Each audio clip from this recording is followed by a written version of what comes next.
Panginoon, una sa lahat, salamat sa laging pag-aalaga mo sa akin. Salamat sa pagmamahal mo sa akin. Salamat sa laging sagot sa aking mga pangangailangan at kapayapaan sa buhay ko.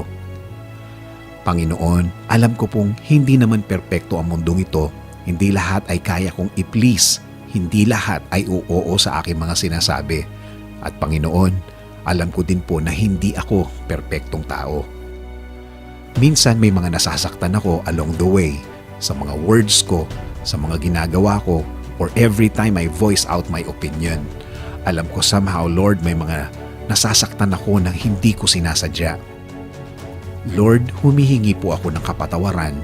Forgive me because sometimes I cannot control my words and my works, Lord. Kahit na ang mga taong hindi dapat saktan ay nasasaktan ko sa aking mga salita.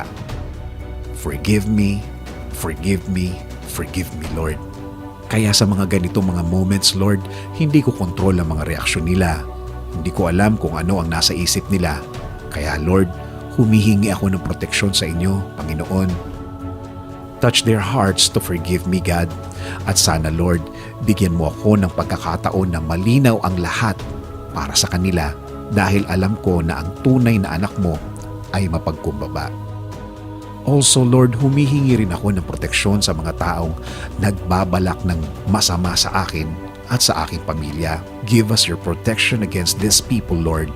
Alam ko po na ang mga taong ito ay handang manakit kahit anong oras. Huwag niyo po silang hayaang magtagumpay na makapanakit sa amin, Panginoon.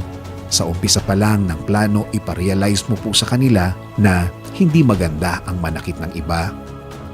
Also, Lord, make them realize na hindi ito makagaganda para sa kanilang mga buhay, na walang mabuting idudulot ang manakit ng kapwa.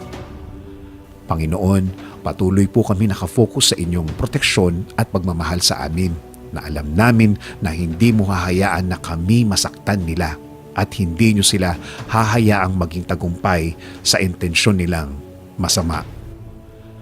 Thank you, Lord, for everything. Thank you, Lord, for your love and faithfulness.